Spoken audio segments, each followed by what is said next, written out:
Except I was muted. Awesome. Awesome. What a great start.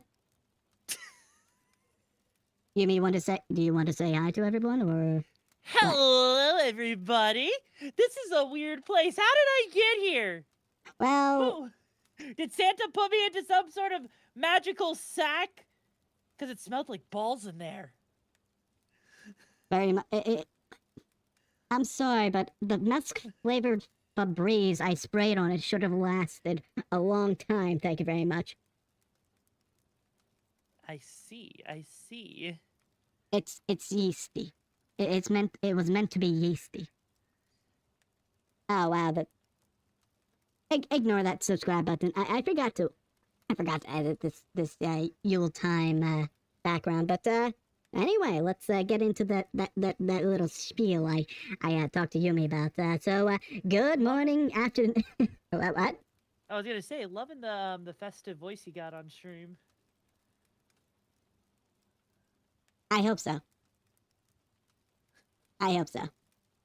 But yeah, good morning, afternoon, or evening, internet, who has turned their gaze towards our direction. Hello and welcome to the Sir. This is an interview podcast where we interview VTubers, big or small, on their experiences before, during, or after being a VTuber, and what got them into VTubing, then their attitudes towards VTubing as work, community, and a marketplace.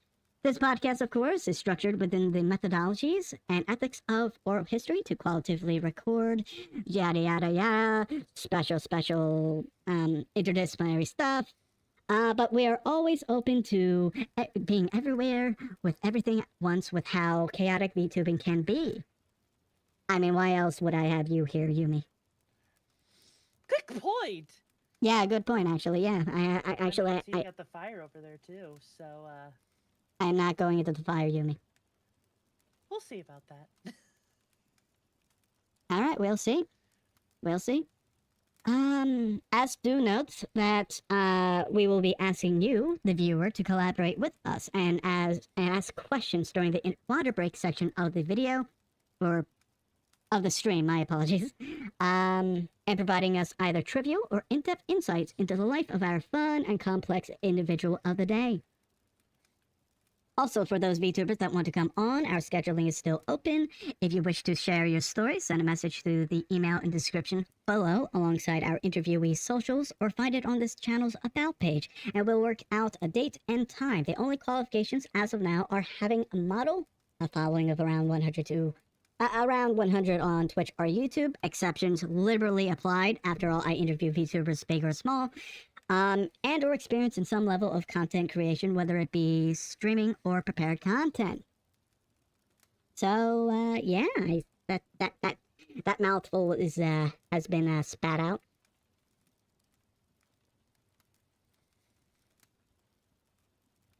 Okay, I don't know. I was kind of expecting something from you, Yumi. What? I could be respectful. Sure. It sounded like you had more you wanted to say. No, that's all. That's the spiel that was spat out. The spiel. Better than swallowed. So, Yumi. Yes. How was that virtual marketplace thing the other day? How was it?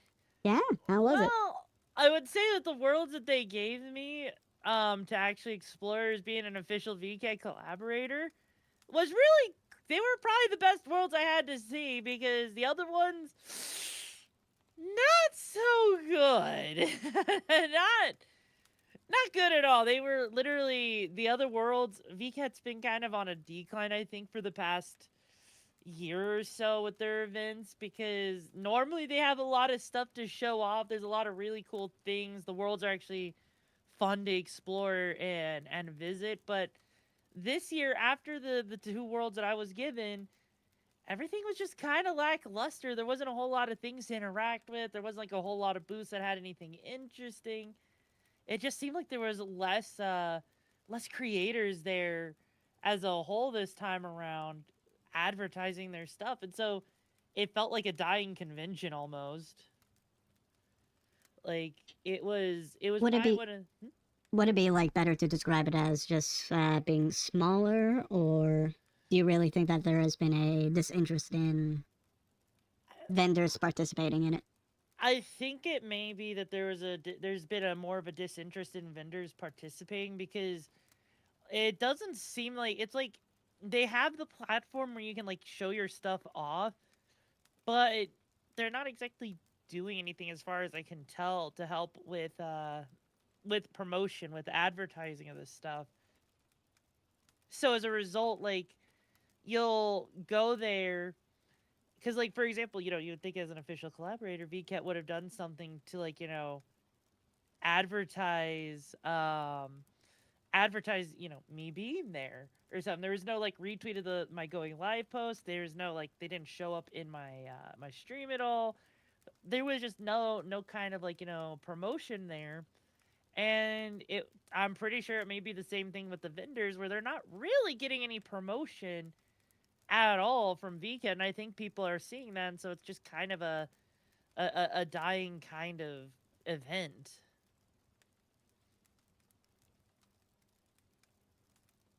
Hmm. Yeah. Also, I'm doing good, Nas. How you doing? Hello. Hello everybody. Hello, members of Yumi's community. So how did you become a collaborator of that event?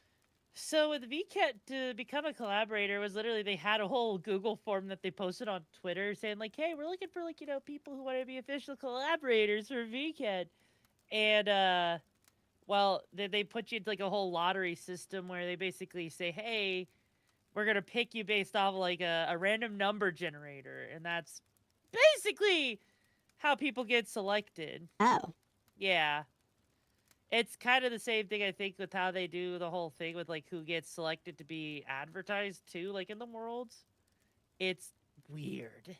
Yeah, that's a weird way to I mean, I'm not a marketplace specialist or a market specialist, but that sounds like a very weird or possibly what's the word, inefficient way to broadcast or at least to advertise yourself. And the ironic thing about the whole thing with VCat is last time, I think it was like for either summer or last year's winter, I literally sat there and I went to VCat without being an official collaborator, and the actual VCat Twitter account actually came in to my freaking into my freaking Twitch stream, and I actually started talking, and it was sitting there for like a solid like 2 hours. I'm like, huh, kind of ironic they were supporting an unofficial collaborator, but this time I become an official and there's no support.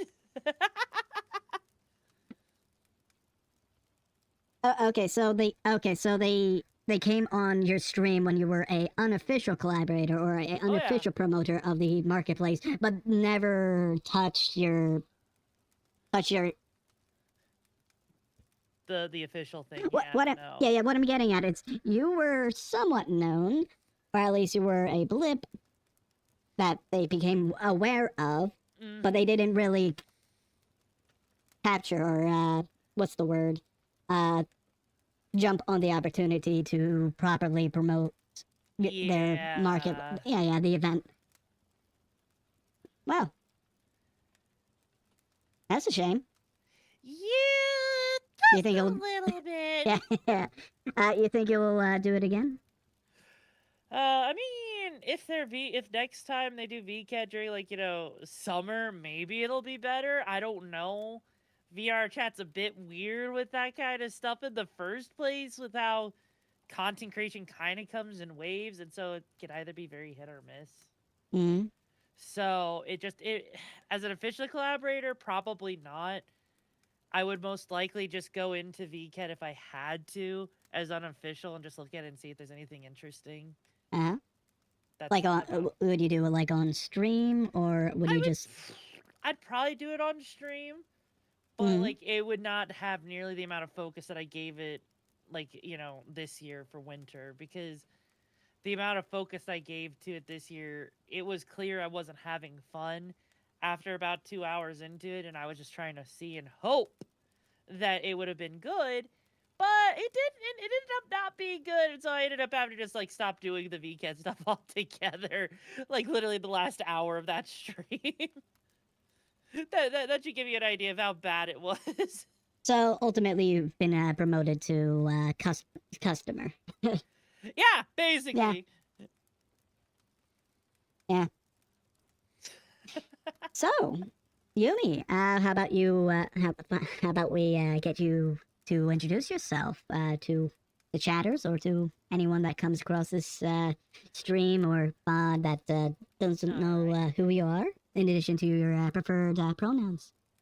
Alrighty, so I'm Yumi AI, your local Neko Brigade leader. I may be causing arson, or I may be stealing your nuggies. However, if you look at where I live in Neo City, so you can expect me to be picking up bounties when I can over here in this lovely cyberpunk world. And maybe you'll find me somewhere else, stealing your bed, like a little Mm. gremlin. You'll never know, but I do like to stream as well. Usually I'm taking the whole let's play approach where, I focus on one game at a time so that I don't, cause too many issues. And that, it's also really useful and helpful to the to those that have like ADHD. That way they don't have to sit there and be wondering like, "Oh no, where was she last in Final Fantasy 14? I don't remember." But other than that, my pronouns I do prefer she, they, and even though that may not make sense, it's actually does make a lot of sense because that's just how I identify as, and it makes for a very lovely joke where I can just say, "Hey, can I she them titties?"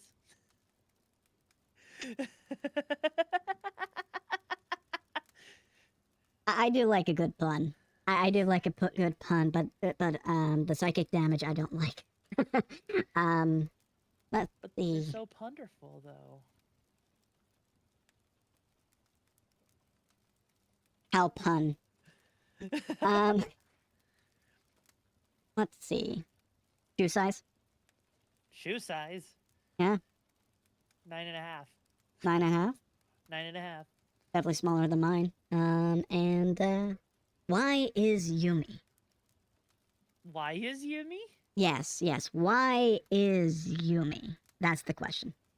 How is Yumi? That's a good. That. Yeah. No, everybody Where is asks Yumi? what it. Yes, everybody asks what and why Yumi, but never how Yumi. How When is Yumi? Yumi? How are you today? How are you doing, Yumi? I'm absolutely fantastic now that I found out that all of my hardware issues seemingly point towards me having a hard drive failure.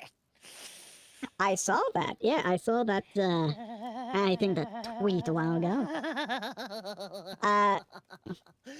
Were you able to were you able to save whatever was on that hard drive and transfer it? On there. And the problem is that the thing is with that hard drive, what the issue is on top of it not only failing, right before it failed, BitLocker decided to lock down the hard drive. So as a result, the hard drive is locked down. I can't format the hard drive. I can't recover the hard drive. I can't access any of the files on the hard drive. The hard drive is basically a brick at this point. Okay. Can you? Well, on the bright side, at least you can build something with the brick, or throw it in a window. Be like, do you want to build a brick wall? It doesn't have to be a brick. It can use a hard drive to build the wall. At least it'll be better. Hi, Saint Delight. How you doing?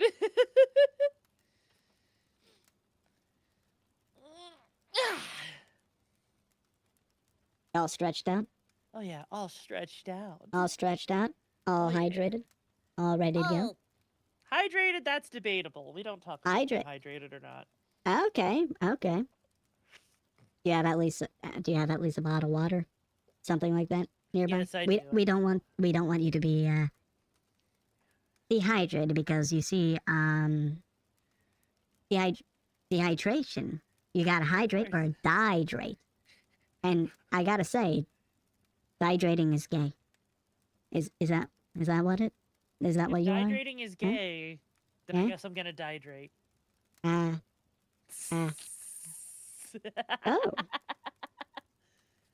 So now, I know you've been pretty open about your work history as an employee of both Disney World and Universal Studio Park. But of course, insofar you're comfortable with it, what were you doing beforehand? What kind of line of work were you doing? Before Disney? Before Disney. I worked at Walmart. Hello, fellow Walmart associate. I worked at Walmart, and let's just say my managers did not like me. Like I literally, when I worked at Walmart, I actually got in trouble for being too efficient at a cash register. Wait, why? That Like, causes no. That causes more psychic damage to my brain than anything else.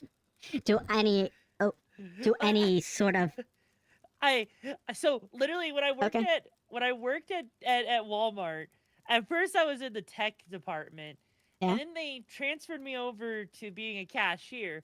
I sat there as a cashier, and they were shocked at how fast I scanned things in, got them into bags into the cart, and checked someone out. And they were like, "You're going too fast. You got to let them look at the little stuff that's in the aisles of the registers, because they're supposed to buy stuff from that. So you need to Oh, slow down." okay. I get what you talk. Okay, I And get what you so talk they about. punished me by putting me in charge of self checkout, where I had to stand around and do nothing for like 8 hours.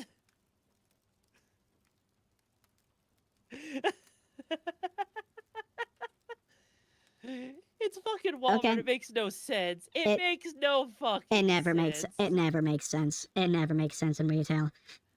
And so I got so fed up with that like 3 months later I went handed like because literally the thing that actually broke me is a customer found a fan that was ringing up for the wrong price. I went back there, looked at the barcode and everything. It was the right the right price was actually a lower price. So I went, and because it was too much of a price difference, I told my manager so that they could override it.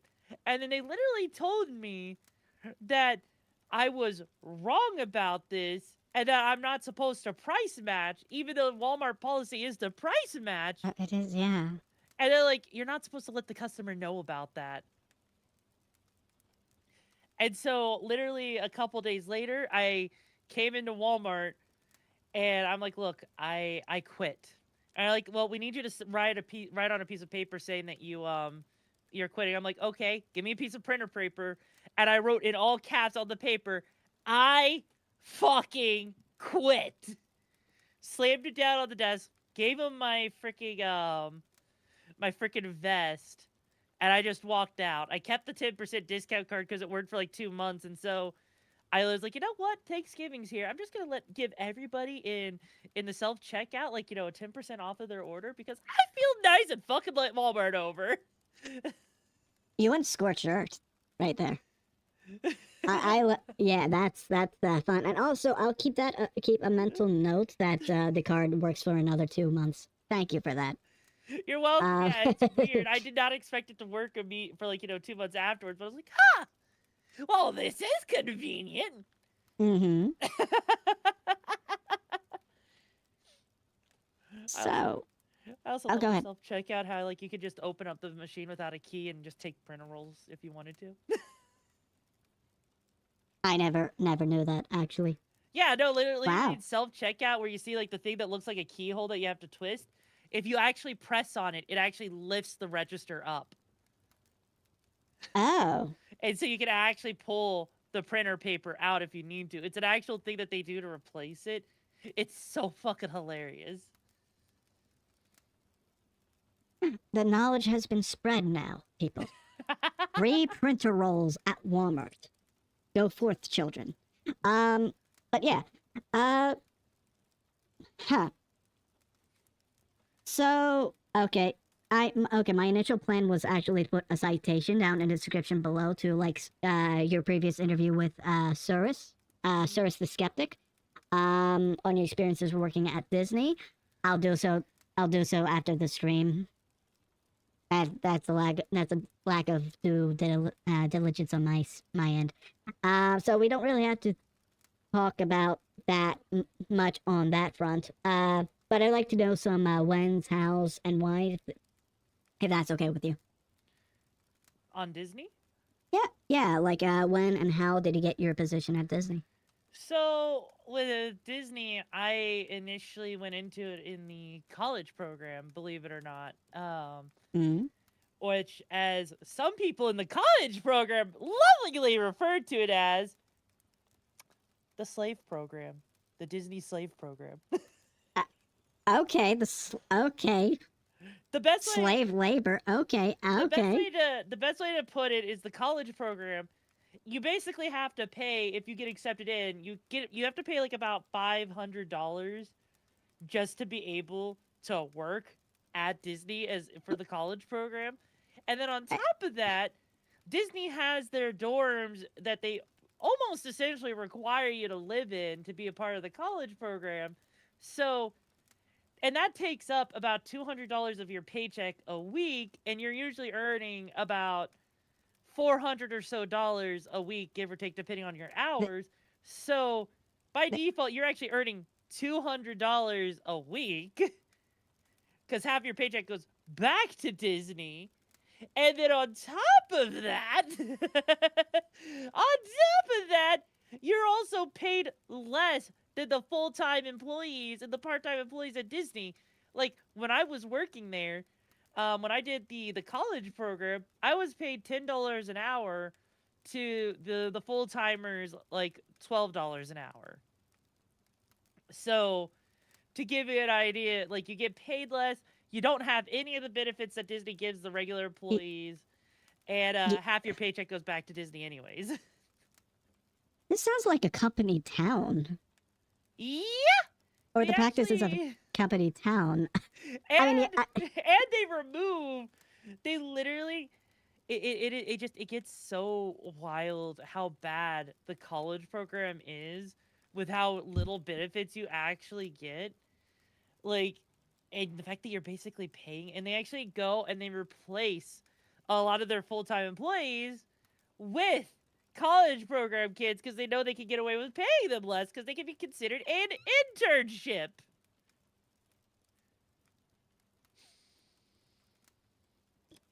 If you were, if it's a college program, I hope that you.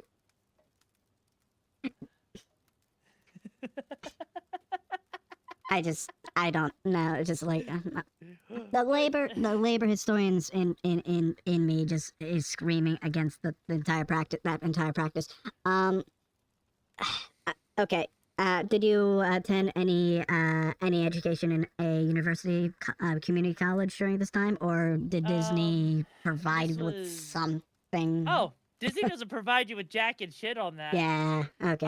In terms of college, I actually was not studying anything during the college program because I was kind of lost and didn't really know what I wanted to study because I had just come off of trying to learn animation in college and I gave up on that when my college literally expected me for my final to script,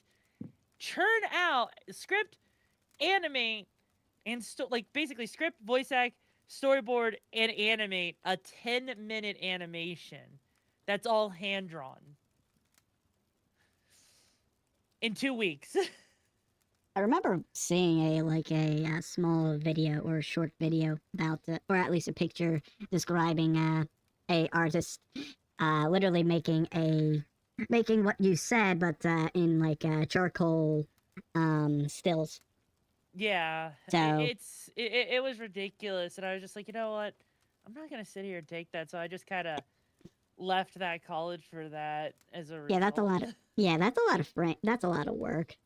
Yeah, that's a lot of work, especially when you're trying to balance life and a job in order to support yourself. And they wanted you to do it all at 16 frames a second, and so if you actually think about that, literally 16 frames a second times 60 seconds, that's 960 drawings you have to do every minute. And so if you times that by 10, that ends up being a total of 9,600 drawings you would have had to do in 2 weeks. Yeah, fuck that. I'm sorry. Yeah, no. You can imagine how awful that gets. You can imagine. It's so bad. It is so bad. No, yeah. So, why was it Disney that attracted you to work? Honestly, because growing up, I had this whole dream where I wanted to work at Disney as a monorail driver. I sadly never got to work as a monorail driver at Disney. Aren't But monorails being phased out as well? I'm no, not, they're no, actually they're okay, not phasing them out, believe it or not. okay, But like but I just with Disney, I wanted to work there cuz it seemed like a place where you could actually, you know, make people's days better, brighten them up and everything. Because the idea that all that like someone could have a crappy day and you could just sit there and be like, "Yes, I did a good job and it made someone's day," you know.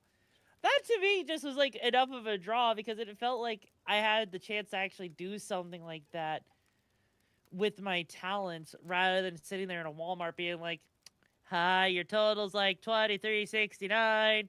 Is this going to be cash card or EBT today? Have a nice day. And remember, shop well at Walmart. It's great savings." hmm. you know? Was there any was it also by chance a matter of option? I know that I think around Orlando, Disney is a major and a major supplier of jobs or a major Dis- employment center so for Disney is a major source of jobs. mhm, The other thing with going to work for Disney is it was a way to get out of my parents' house at the time because it was a gotcha. rather toxic place to be in. And so I literally jumped at the chance I could, especially with the college program, because it just got me out of there. I didn't have to deal with my parents anymore. And well, you trade one devil for another, basically. Yeah. And what year was that? When you got the that position? so when I started doing the college program, that was back in 2017. Oh, 17. Okay. Yeah. Uh-huh. Um, I assume you entered a orientation program during your first few weeks. Yeah, so the orientation program was basically trying to tell you all the stuff you shouldn't do, like don't talk about anything bad about Disney, don't talk about Disney on social media. Uh Make sure that you keep all the backstage stuff quiet. Uh like it was all sorts of weird crap like, telling you about that. I mean, sure, you got to go through the parks and you got to see cool things and all that, and like it was basically 8 hours of walking around and learning stuff about Disney. But for the most part, it wasn't like anything too special. It's just like Disney propaganda if you really want to have yourself brainwashed by Disney. Now, from at least from my knowledge on what the interview you had with Suris, you mentioned that you weren't able to really explore a lot or create a OC, so to speak, in Galaxy Edge Ah, because yeah, so. they restrained you from the lore. That stuff. I wonder if that was a part of the orientation, or was that that a more as you work kind of so that edu- was part of the orientation at a different point in time in my Disney, like way later. uh Um And the whole thing with that is like when you were getting oriented at Galaxy's Edge, the orientation there, it was literally, hey, you're going to be on this planet called Batu. You get to create a pseudo original character. You're just not allowed to know anything about Star Wars. You're not allowed to say you've ever been off planet. You're not allowed to. You're only allowed to be within such and such confines. And if someone tries to ask you about anything Star Wars related, you basically have to go and say, only the ancients know. And I literally almost got fired from Galaxy's Edge because I was pissing my managers off because I was trying to come up with different with different types of backstories because that was actually a required part of the job. And I couldn't come up with anything that they liked because it was like, oh, you're not allowed to interact with this character that's here on the planet. You're not allowed to say that you're about to get off planet. I'm like, The fuck was I supposed to do? So I was like, you know what? These managers, they're kind of stupid. They don't know the first thing about Star Wars. So I'm going to be like, all right, hey, hello. I don't live anywhere in the 3 fucking cities here on Batu. I live out in the wilderness because I found myself an ST-2000 cruiser that at least had the ability to travel me to and from work, that had basic amenities like a fucking toilet. Because literally, all the places you live on Batu doesn't have basic amenities like a fucking toilet. So it's an ST-2000. 2000, I see. Okay. Yes. I'm And just trying so to my remember. managers, they don't know what an ST-2000 cruiser is. An ST-2000 cruiser, believe it or not, it actually is Star Tours 2000, basically. So it's there you go, the Star Commuter 2000 right there. So, Oh, it's the Star Commuter, not ST. yep. Okay. Yeah, it's called ST-2000 in the parks. So I literally was like, okay, so I use the ST-2000 ship to basically go to and from trying to repair the engine so I can actually go to places that have basic amenities, and they were okay with that because they didn't know what that actually was. So I took advantage of the naming convention of ships in Star Wars to get around some of the bullshit of the lies around the bullshit of the stuff that I wasn't allowed to talk about. And so I was like, huh, you know, if anyone ever asks me about Anakin, I'll just say, I can't really say who Anakin is because I've never really heard that name. But if I did, I'm sure I would be panicking.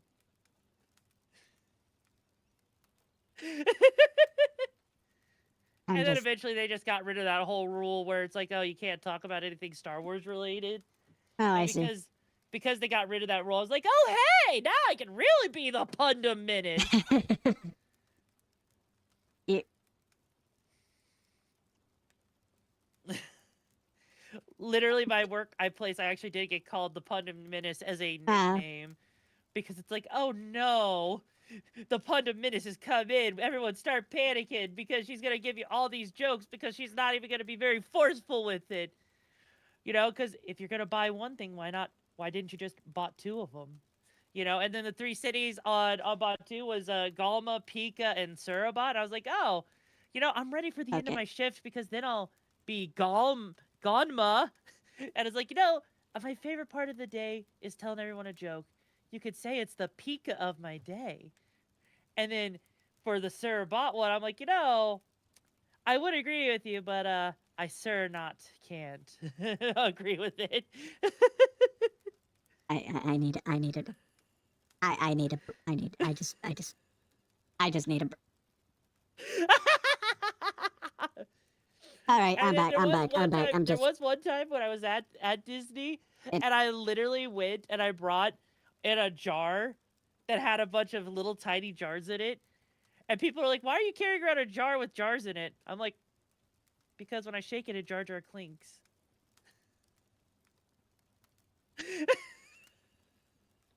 No wonder you were fired. Okay. No, they didn't fire me. I left Disney to be a full-time content creator. But oh, okay. Oh, wait. Okay, wait. I remember a while ago you mentioned Universal. You worked at Universal Studios. Was that like alongside working at Disney as like a second job, or? Okay, so this is a bit of a story. The reason I worked at Universal Studios is because shortly after my college program, when Disney allowed me to work part-time after my college program, I worked at the Haunted Mansion. And when I was working at the Haunted Mansion, I got wrongfully terminated. Literally a day before the probationary period was supposed to be over, they fired me. And they were saying it was under the circumstances of me not being a good team player. And that it was apparently during one of the not so scary Halloween events that I upset one of my coworkers. And I know exactly what moment it was because it was literally I was told not to work in between 2 shifts because they split up the not so scary Halloween stuff into like 2 shifts. And you have a 15-minute period between those shifts, and I was told not to work during it.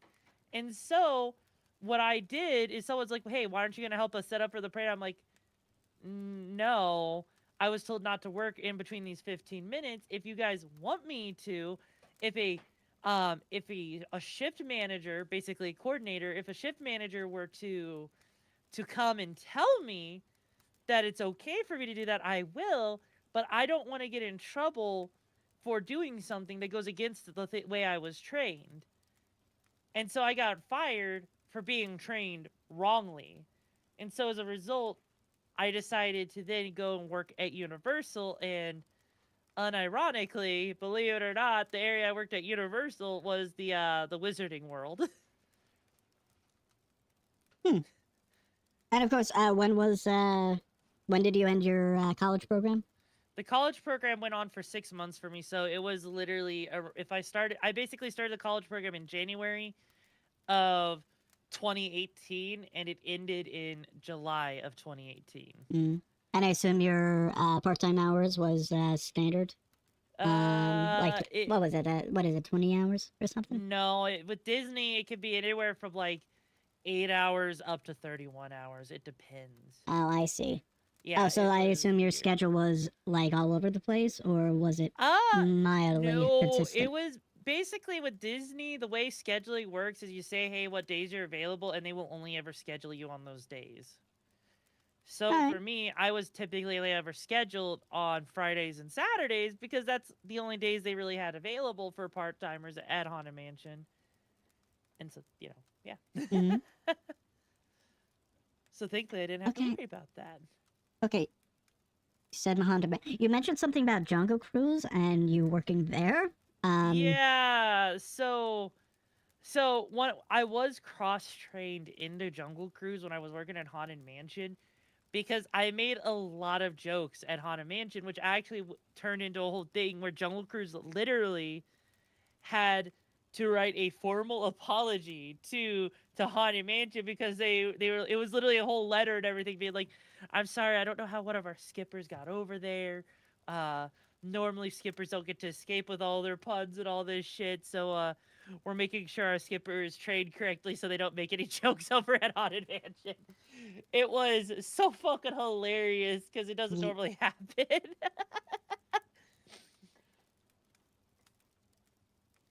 Okay. So you you actually had a park-wide reputation, or at least a park-wide reputation, I suppose, as the Punisher. As the Punisher. There we go. Yep, I literally had that reputation where if I walked up, people knew exactly who I was and what was gonna happen, and it was so fucking hilarious. Like, to just sit there and actually have that kind of reputation, being like, oh no, it's fucking Yumi. Okay. Oh no, is she gonna tell us a joke? And they would be sitting there and they'd be like, their jaws would drop if I walked away without telling any kind of joke, because they're just like, wait, who are you? What have you done with Yumi? Where? No. They call me the Punisher, but for other reasons.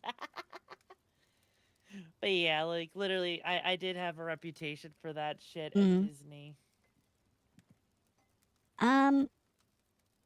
And what was your experience at Universal like compared to Disney? Was that at least better? Oh, it was so much better. Like, literally working at Universal, the way they treat you is so much better, because whereas Disney focuses on the guest experience first, Universal focuses on the employees first, because to them it's like, how can you have guests be happy if the employees are not happy?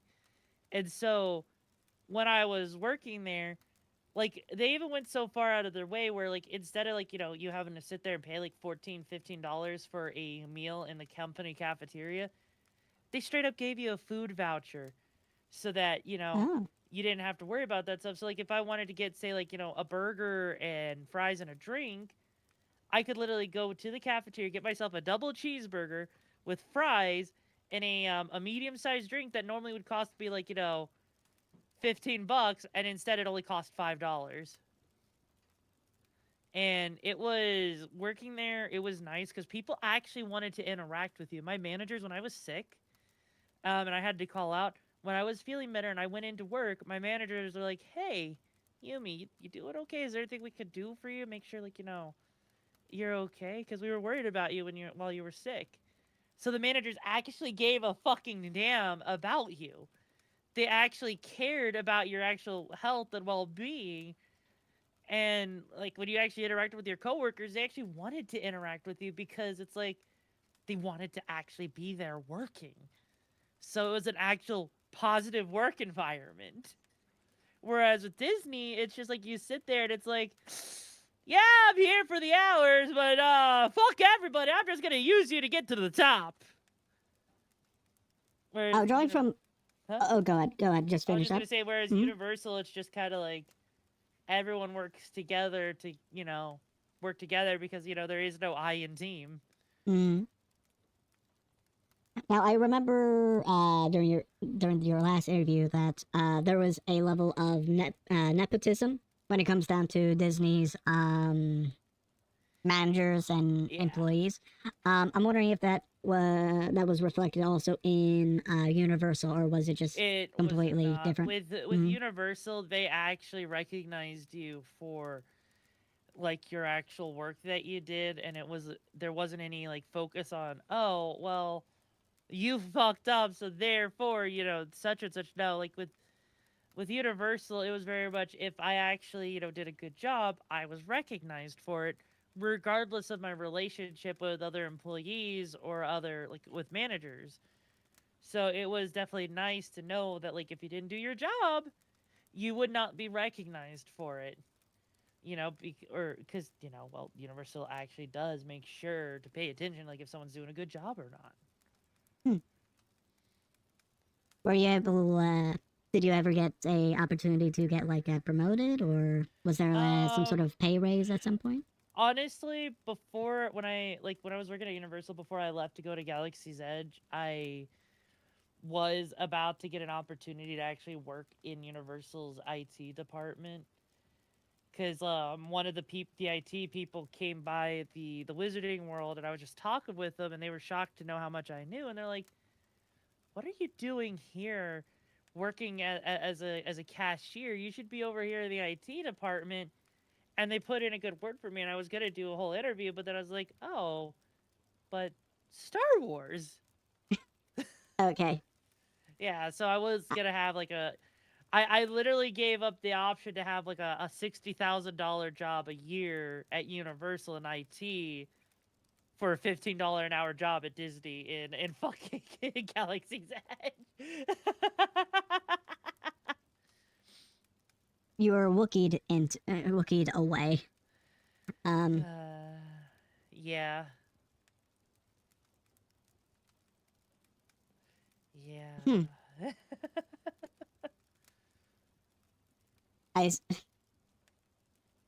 I can only assume that was that was a regret.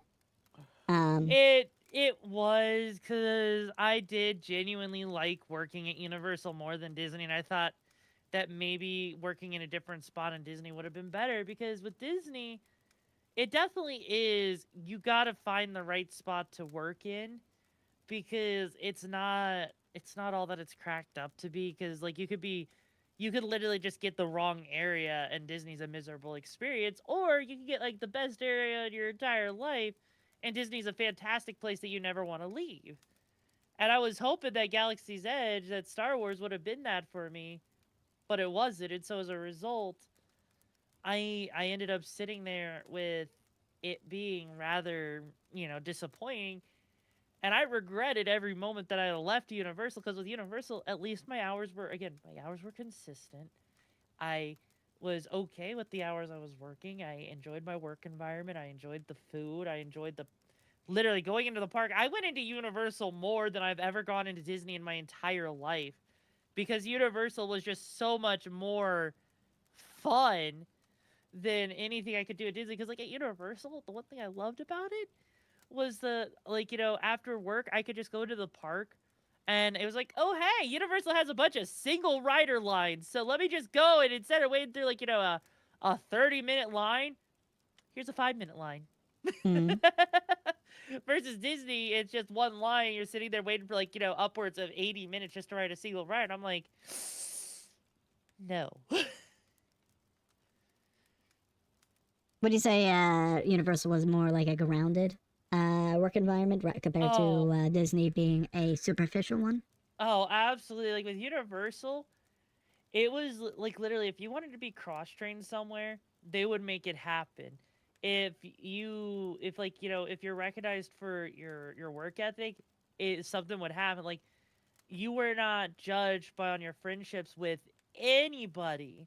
So like towards like the end of Universal when I was working in the Wizarding World, one of the things they needed help with was promoting their meal plan thing, where basically you could just like buy these like, cards that could reduce the cost of the meals and everything. And and they could have asked anyone in my workplace for it to do that, but they very specifically asked me.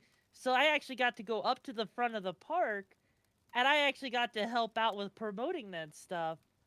So I got cross trained in a completely different area of the park simply because I was actually reliable. When it came to like working in the Wizarding World, if they needed help as a door greeter, if they needed someone to help with like seating people at the tables and bussing tables, I was actually asked because I was actually really good at that stuff. Because the thing with Universal is if you apply to work as a cashier, they will only ever ask you to work as a cashier, and you can be cross-trained in the other areas if you ask, but they're not going to hire you and have you expect you to do something way outside the scope of your job. Whereas with Disney, they hire you as a quick service host or hostess, and you're not just doing just the register. You're bussing the tables, you're taking the trash out, you're stocking the entire restaurant, you're running the food line. Like they have you doing all these jobs that aren't even actually in the scope of the job description. And it's really ridiculous. And so, with Universal, it's very much grounded in that whole you apply for the job that you want, and they have you work the job that you applied for and nothing more unless you ask to. Mm. And in terms of my favorite coaster in Universal, the Mummy Ride. The I remember specific. that. Yeah, I remember that. Now With where's all the my fire. cup of coffee? Mm-hmm. um, but no, So, yeah. yeah. So now because I think we touched upon your work side of your work-life balance well enough. Now let's actually go over your life. What was your social life off shift? I didn't have one. Ah, I, like I I didn't have one very specifically. It's awkward because it's kind of a bit of a kind of deep conversation, but in essence, mm, I had an abusive ex that was always taking control of my car, so the only thing I could really do was just be social online. I So I got you. couldn't really go out or make friends or do anything like that. So, But what was your online social life then? uh I mean, I recognize non-existent. that as Honestly, it mm? honestly genuinely was not existent until I started VTubing, believe it or not. Oh, Cuz like literally there wasn't really anyone to talk to. I didn't have any friends really on Facebook. I didn't have any friends like I didn't start using Discord until I started VTubing. So as a oh, result, yeah. wow, that's okay. Yeah, you're talking to the person who before VTubing, I was still used to Facebook and fucking Skype.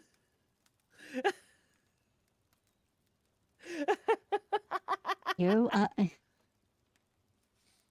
can't even describe you as an old soul.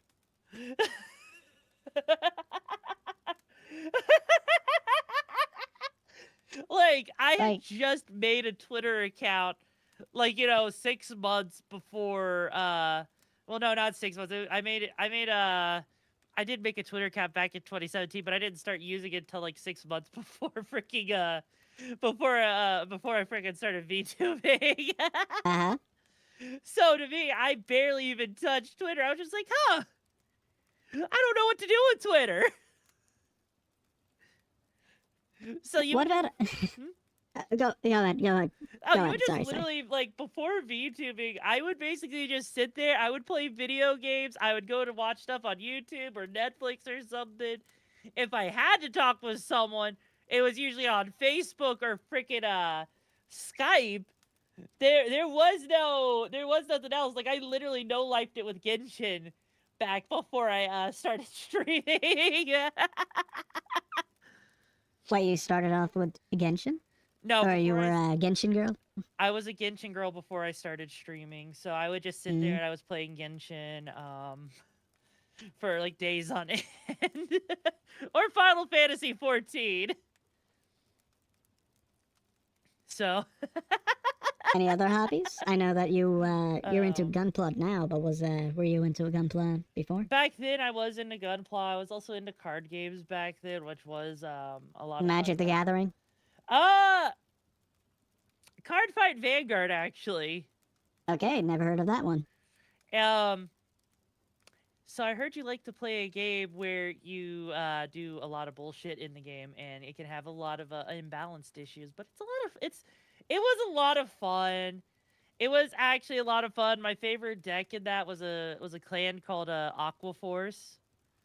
So it was all about attack order and basically it was like Marines in the ocean.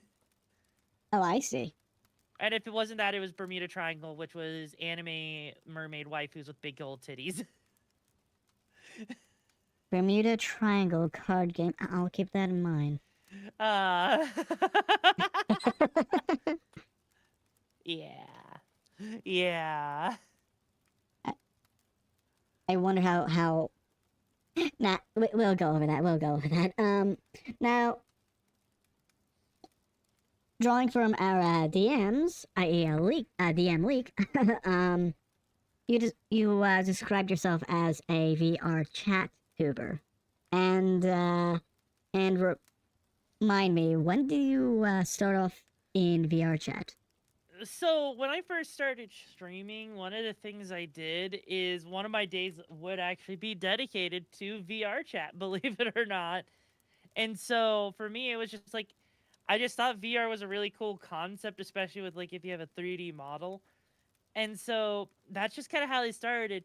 At first, I was just seen as a VTuber, but because of like how expressive I could be with my model, YouTube, Twitch, Twitter, I tend to like the algorithm tends to categorize me more towards VR chat more than anything. So that's why I say like, I describe myself as more of like a VR chat tuber because I don't quite fit the mold for VTubing and I don't fit the mold for IRL streamers, but I move around enough with my model to be closer to like what VR chat people do. So as a result, I tend to describe myself as like a VR chat VTuber because of that whole thing. And what is this mold? And what is the mold to you? How would you describe this if it were a VTuber mold or the mold of a VTuber? Yeah. For VTubers, I would say that the mold is mainly, you're doing stuff like the whole debut thing. You're doing your subathons. You're constantly getting artwork. You're giving the whole girlfriend boyfriend experience type of deal. You're possibly engaging in drama. Like you're just doing like all of these things that's constantly like kind of treating your community like they're money bags. And so as a result, that to me is how I kind of see like what the mold is for a VTuber, because it's all about like how can I make a quick buck? How can I build up a community and turn this into a job? And it seems like it's just less focused on actually like just having fun, like how it originally started out as. People saw people like Gura doing it, and it was just like, oh, that looks like I can do that. And then, it's like, oh, hey, here's my summer swimsuit bikini debut. Here's my debut of the alternate look of my bikini. Look at how big my titties are. Like, that's literally what it just kind of turned into. And that's just kind of the mold. Whereas, like, if you look at something like VR chat, the mold for VR chatters tends to lean closer towards, it tends to lean closer towards more on the community side of things, where it's like you actually engage with your community, you have fun with the stuff you do, you know, sure, like you're just chatting, you'll play your games or whatever. It all just kind of flows a lot more with how like a streamer used to be, or how they typically should be, I should say. So It's definitely a different medium. A little bit more freedom. It is. Freedom to do things, yeah. Yeah.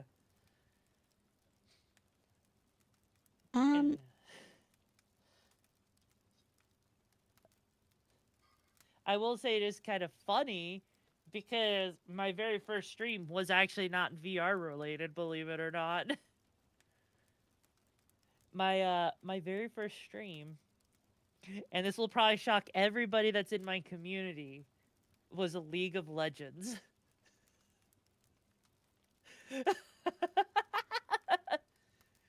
Actually, I'll be honest, I am not. I am personally not surprised. Actually, You're not surprised? Look, it was okay. It's when it comes down to VTubers, it's either Magic the Gathering that they are into, or League of Legends. I mean, what's funny is I didn't even like League of Legends. I was playing it because one of my roommates played League of Legends, and I was just like, I don't know what exactly to stream. Let me see what I have on my computer. I have League of Legends on my computer. So I just randomly decided to choose that as a freaking stream. Not because I liked it or anything. It was just like, it's like the only thing I have installed at the moment. That's how that whole thing happened. Okay. And how long was this League of Legends phase? It was literally just one stream. One stream. It was exactly one stream. Actually, that actually reminds me of something. When was your first stream? That was July 5th of 2021, if I remember 2021. correctly. Okay. Yeah. And I assume you were in VR chat before then, and then you transferred over to streaming? No, VR chat shortly came right after Okay. all of that, actually, because you can actually see it on Twitch Tracker, believe it or not. But I have to use that more often. I'll be honest. No, sorry. So while Twitch Tracker doesn't go back far enough to actually show the League of Legends stream, the very first stream that Twitch Tracker recorded was on July 7th of 2021, which was Phasmophobia. Because my lineup was, I did 3 streams a week. The streams ended up being around about 3 hours each.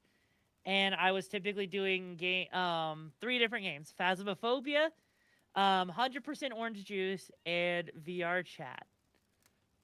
And I basically kept mixing up with that. I did a lot of VR Chat. Like, we're talking about, like, you know, VR Chat ended up showing up at least almost like 2 times a week at some points. And I was also doing, I did something else, like another game that I liked that was a battle royale, was Super Mecha Champions, because, you know, mechs. I did Monster Hunter, I did Scarlet Nexus. Like, I was going really hard on the whole variety path.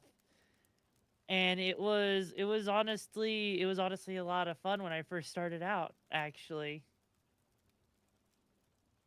When you started out? Yeah, because like back then I wasn't thinking too hard about what I should or should not stream. I was just like, this looks kind of fun, and I just kind of went for it. You were slinging the shit, essentially. Yeah, I literally did that because I started it out while I was working at Disney, and to me, I didn't think too much of it. I was just like, you know, this seems like a fun little hobby for me, you know? This seems like it'll be a lot of fun, so I just kind of chose to to do it just for fun. I had no mentality towards, like, I literally, the very first version of Yumi was something I came up with in like 4 hours, like for the design in Vroid. That you mentioned, especially, what do you say you were inspired by? I guess your first, Oishi, I guess, girl DM. So with Girl DM, it's interesting because the inspiration is I was like she was the very first VTuber I came across, and I thought it was really cool that people could do that, and so I just looked at her. I'm like, I could do that. I Mm-hmm. could easily do that. The funny thing is I've unironically, I have never actually really watched any of her streams. I only ever really saw any of her stuff on TikTok. That's how I got introduced to her. I And see. so it's funny cuz to me, I saw her, I looked at a couple other VTubers, like I looked at Eye Candy, I saw V Shoujo, like I saw, like I looked at several other VTubers seeing how people were just doing it. I'm just like, huh, you just kind of throw together a model, I guess, and you just hit stream. Mm-hmm. So that's And basically, all I did. and of course you said okay, and then you said that you were. Did you get the model before or after you started getting into VR chat? I got the model before because I was like, well, I need to make, in order to be in VR chat, I want to represent myself, so I Hmm. need to make sure I have a model for VR chat. So I And basically, that was the year 2021 still, right? yep, that was the year 2021. All right. How did you get into VR chat? With VR chat, honestly, when I got the Quest 2, I saw it was an application. I was like, huh, this kind of looks cool. It's a way to be social and you get to explore all kinds of worlds. And I literally logged into it, looked to see if there was any Legend of Zelda maps, because one of my biggest fantasies was to literally roam around fucking Hyrule in as close to as I could. So when I saw the ability to just roam around Hyrule in VR chat, in VR, see myself moving my hands around and stuff, I was like, this is fucking cool. I could fucking roam around Hyrule. I could roam around freaking Delfino Plaza and freaking in VR. I could go to the places that some of like the biggest video game You, inspirations for me were and roam you can around in do them. all that Yeah. while also being a big titty cat girl. I mean, the funny thing is that the tavern maid actually didn't even have that big of titties, believe it or not. Like, the tavern maid literally did not have, like, literally had like half the size of this, or like a quarter of the size. It was tiny in comparison. I see. So she was a landing strip while you were a humpback whale. Yeah. Yeah. Yeah. And back then, I was a lot more say so. So you would have heard, literally, the voice you would have heard back then is the, "Hey everyone, how you guys doing today? You ready to have a good time?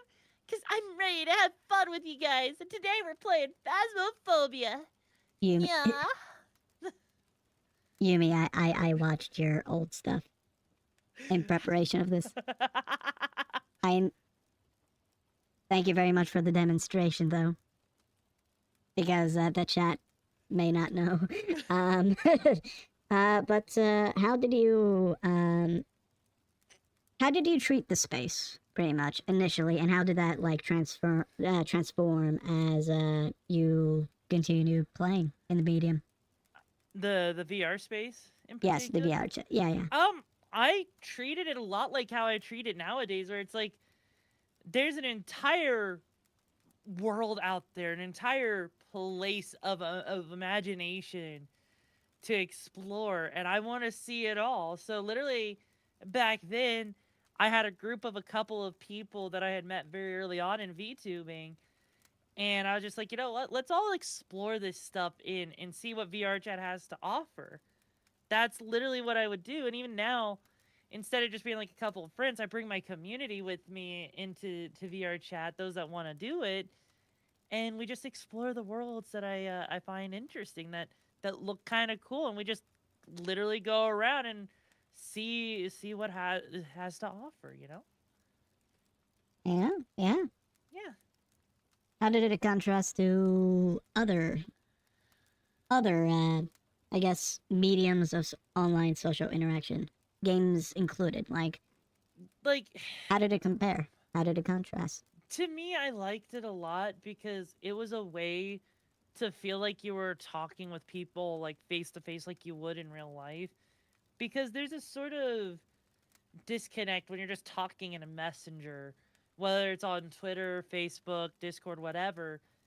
You're sitting down at a computer to talk with people, and so you don't really get to see their body language. And so when you sit there in VR and you're able to see that body language, and you're able to like see them standing there, so to speak, in front of you, it feels a lot more like a social experience that's hard to just forget, you know?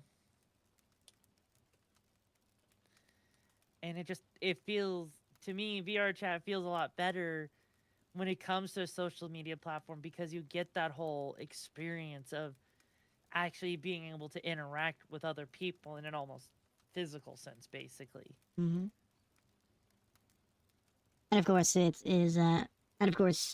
personally are expressed in the way you want to, pretty much. Yes. Exactly. Yeah. The ideal form of yourself, which in your case is a cybernetic cat girl.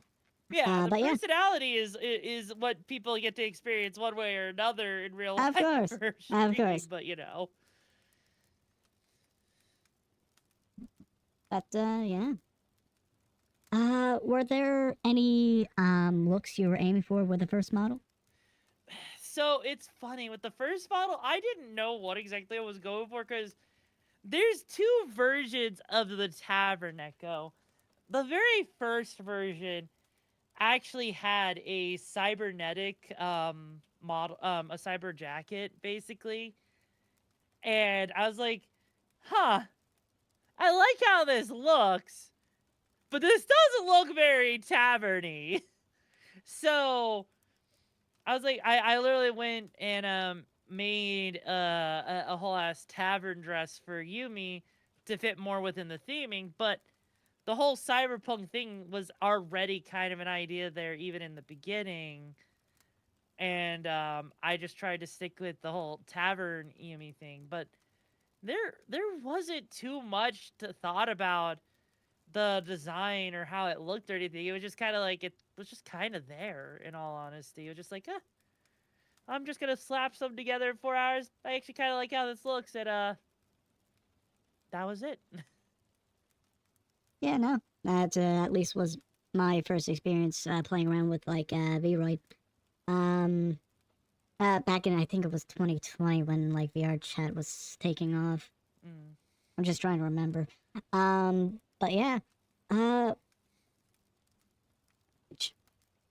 need to ask, where does the name Yumi come from, or Yumiko come from? So the name Yumiko actually it comes from a little bit of a time when I actually spent in Japan, and instead of going by my actual name, I wanted to go by a name that was easier to write in Japanese.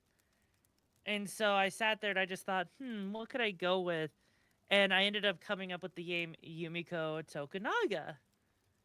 So Yumiko Tokunaga is a name I used in Japan. It was an alias I used because it was a lot easier than saying my actual name in Japanese and writing that fucking stuff out, because that was a pain in the ass. I see. Especially when you have to go and turn L's into R's and stuff like that, you know? I got you. Yeah. Well, I mean, like, if at what when were you in Japan? This was back during my time in high school, actually. Oh, Yeah. so it goes further back than let's say 2021 when you were making Model. Yeah. Yeah. Yeah. You said it was a school trip or a It some was sort of. one of those foreign exchange programs, and Oh, I was I like there see. for like 6 months or whatever.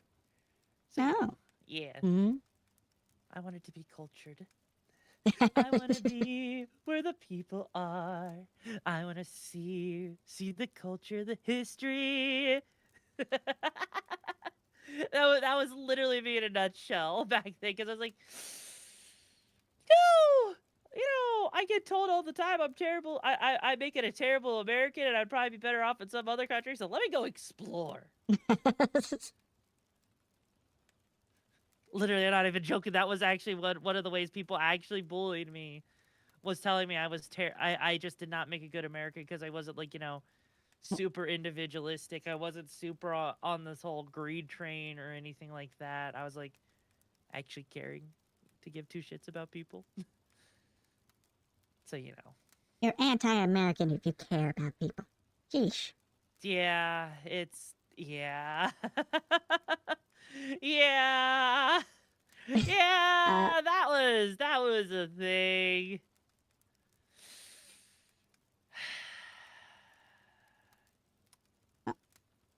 harsh. It's not that definitely sounds harsh.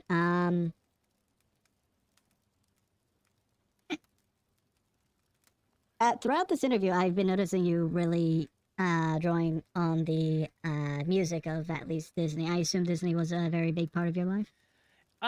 Yeah, so growing up, my parents, they didn't allow me to really watch anything on a Cartoon Network or Nickelodeon, so I was kind of forced until I was about 14 years old to watch nothing but Disney. And so as a result, the majority of the songs that I can think that like I can easily draw off of or make parodies of is freaking Disney.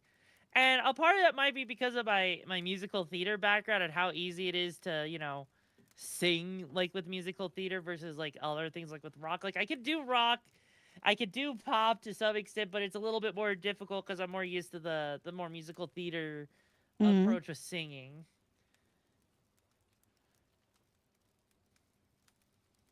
And I assume in conjunction with this background as a, I don't want to say it, but I have to, as a theater kid. Huh?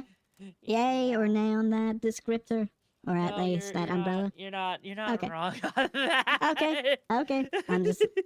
I just want to approach that to approach that with I a have been changed for good.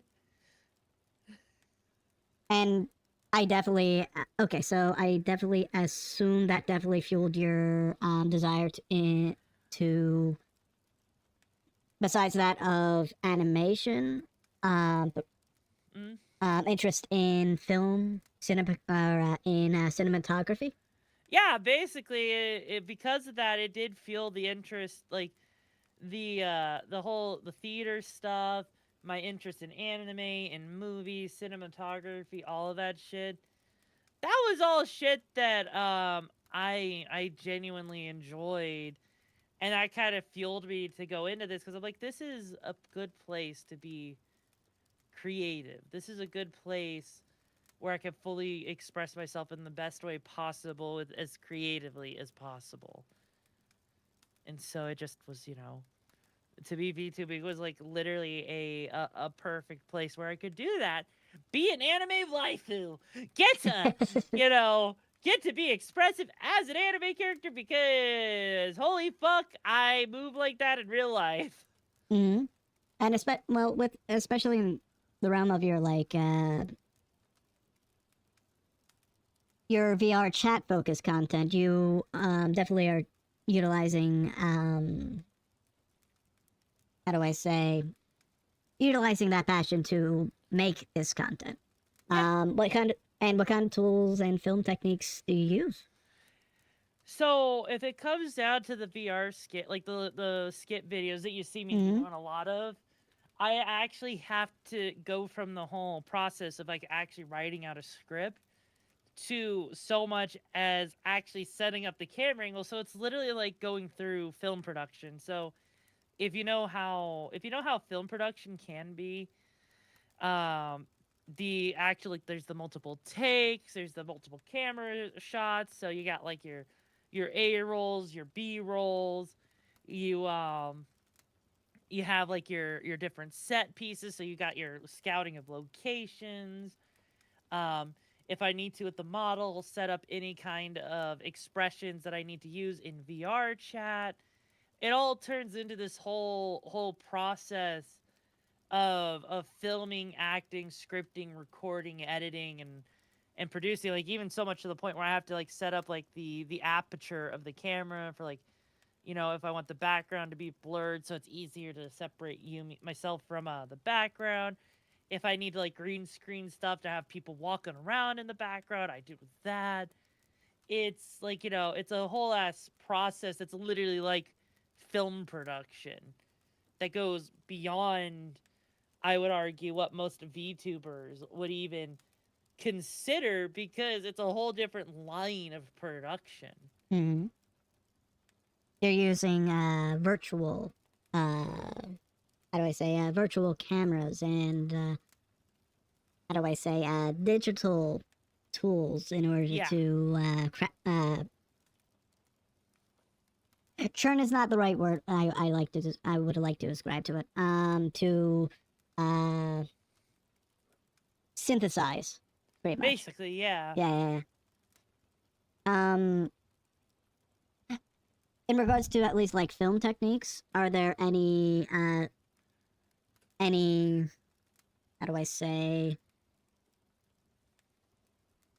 what is your how do I say, I'm trying to make this, I'm just, what were your more visual inspirations?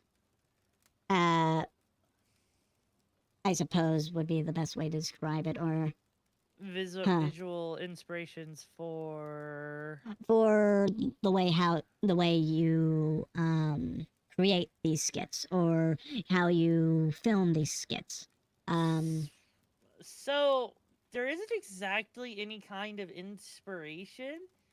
It's more of, I look at, when I'm writing a script, I think about like, what kind of story can I tell in the allotted time? So if I give myself 15 seconds to tell a story, I'm like, okay, so what's the beginning, middle, and end? Is there a punchline?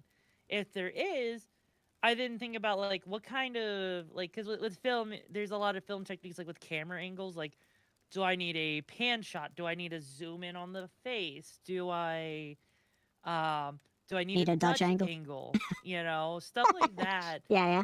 So I think a lot about how I want to do that stuff, and if there is any inspiration, a lot of it would come down to the way that you see a lot of comedic timing in anime, because the way comedic timing works in something like a movie that's like live action does not follow the same principles as animation, because with animation you have a lot more to work with because of the way the body can squash, stretch, the way the face can contort to make, different kind of expressions to exaggerate Mm-hmm. stuff.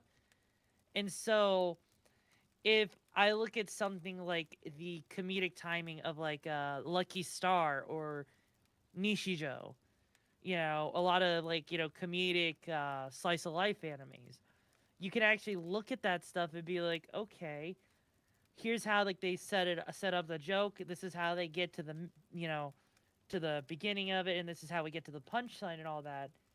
And they end up usually being about 15-20 seconds. And so if you could actually script something like that, you can easily like record that, get the expressiveness that you need there with the camera angles to match with it, to really set that scene and make it really have an impact on the audience on top of that.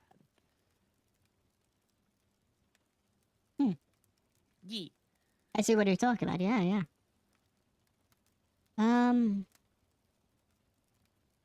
pulling back to your time as a variety streamer, I suppose, when you were still starting out.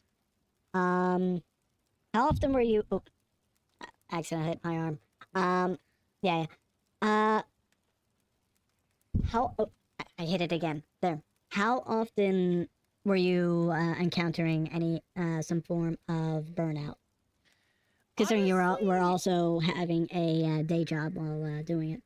honestly, I wasn't really experiencing any burnout until towards the end when my situation in Florida was starting to get really Gotcha. drastic, and a lot of that came down to me getting burnt out in December because I'd be working like an 8-hour shift, then I'd go into like streaming for 3 hours right after that shift, just for me to wake up at like 3 in the morning to sit there and schedule a bunch of tweets ahead of time before I had to head off to work. So I was only getting like 4 hours of sleep, but I was burning myself out on that. And a lot of that came from some really early advice from my manager at the time, telling me that in order to succeed you kind of had to be hyper consistent. I gotcha. I gotcha. I feel that. Um, how did you recover? Or how did you recover during those times? Or at During least, those times I just kind of pushed through, in all honesty, until like the burnout went away. mm-hmm. Because like with me it's weird with burnout, it's like I don't exactly, it's like sure I'll get tired, I'll be burned out for like a week or two, and then all of a sudden the energy just comes back. I'm like, oh, what was that? What was burnout? I didn't have burnout, you had burnout. You know. I gotcha. You just kept on going until you forgot about the burnout. Yeah, literally, that's how it Yeah. worked for me. I assume there were changes maybe with habits, like maybe you weren't instead of you changed it to where you're able to get the 8 hours of the Nope. standard 8 hours, or Nope, didn't nope, just change kept it. on. Okay, just kept Kept on powered through. chugging with 4. Okay, Yeah, I was I can only terrified. I was terrified back then with that shit. yeah. I assume energy drinks were your companions Believe during it or that not, time. no, I didn't use any No. kind of energy drinks, no caffeine or anything. Oh, okay. Yeah, I was my nickname at Just work back then was the Energizer Bunny because I somehow had an endless font of energy. I don't- mm. Yeah, it's funny, cat girl, but called the Energizer Bunny. Uh, so you said that you had a manager before your current one, i.e., Tessa, VT, correct? Right. Yeah. Um, how much of that? How much of that changed your how you did content? At least It when you were starting out as a variety streamer. it did change it a lot because before the manager, I was just kind of doing whatever I wanted to do, and I was just kind of having fun with it. And then when the manager in question came in, it was you need to be hyper consistent on this stuff. You need to stream for at least like such and such amount of time, and like they suggested that I do X amount of like these certain types of games that are considered evergreen, and they were suggesting things like Hollow Knight and stuff. But at the time, that manager in particular, they didn't really take the time to get to know who I was as a person or how I actually operated or Mm-hmm. what worked with my personality. So it was all just very general and generic advice. And so as a result, I was sitting there following this advice that actually wasn't really helping me because it wasn't actually taking into account a lot of things that I could do or what I did have fun with. They actually suggested they actually suggested I go down the idol route as a rebrand. And so we went from Tavern Yumi or the Tavern made Yumiko Tokunaga to super kawaii idol girl Yumiko. It was Idle girl, Is that why you changed from like a 3D model to a 2D model, or was that a different? No, so it was a different 3D model in general. Uh, It was it was not suitable towards my personality, but I was trying to make it work, and it was really awkward because the expectations that were put on me during that time were really stressful actually, because I was given the goal by that manager at the time to reach an average of 25 viewers by the end of December of 2021.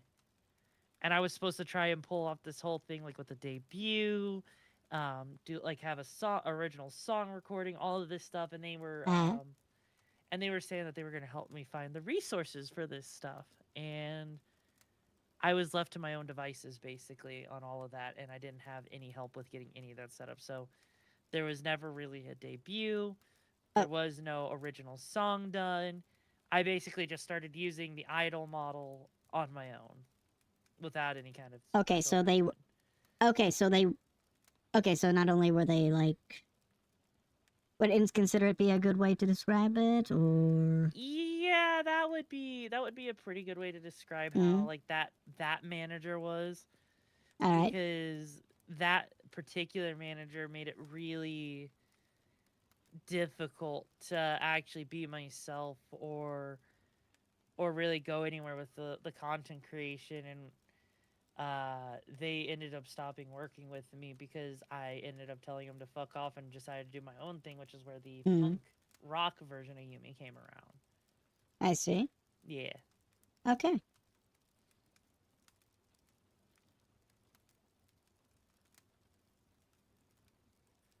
I'm just thinking like you. I would expect like a manager to at least help with the workload, or Well, to you do a see, that's that's certain the extent. thing with that back then. That particular manager, it was like, I know they were trying to help a lot of people, but um, because of just like the way the device was just overgeneralized, and like because of how a lot of VTubers are just going down the route of being idle, it seemed like the obvious thing to do. Go for the games and the cutesy approach because that seemed like the obvious thing to do. And so it's one of those things where it was less like, let me try and get to know you, and it was just more of, this is what I know works. Here you go. Have at it. Hmm. Yeah. Then where were you at in your streaming career when you finally got around to meeting Tessa? So with Tessa, I met Tessa early on in my streaming career, like about 3 months in. But in terms of her being my manager or anything like that, that didn't happen until after, like way after any of that stuff, because you know Mm, there was like she was busy dealing with her own stuff at the time. She was gotcha. um having to deal with all kinds of drama like at home, all of that stuff, and then Mm, you know so she wasn't exactly available for management initially with that stuff. gotcha. Um, And I will say, like, when it comes to me and Tessa working together, it's one of those things where, like, there's a lot of stuff that I'm having to teach her, and it's a lot of back and forth because mm, I do not operate in a way that is conventional for streamers, because how I as a streamer work is almost anti-streamer. And so you almost have to use the mentality of content creation for people that do stuff on YouTube rather than the mentality of how someone does something on Twitch. It's mm, a it's a really backwards way of thinking on this stuff. And so as a result, a lot of the stuff that Tessa does know does get flipped over on its head, and a whole bunch of new strategies have to be come up with as a result. mm. What incentivized you to hire her as a manager? Um, Honestly, what incentivized me was kind of just like, talking with her, seeing like what her thoughts were on stuff. mm, Basically getting to know her and like her workflow and her thoughts on things was the biggest thing that helped me feel incentivized, honestly. all right. And when did she when did you finally hire her? Or The when mm, In all honesty, like the official statement would be it was around the time that I started moving more towards the whole AI idea, which was around June of 2022 when I really, really started pushing towards that direction. mm, And then as I basically from there, the rest is history, basically. gotcha. Yeah. All right. How much did she help and change up your workflow and load Um, as a streamer?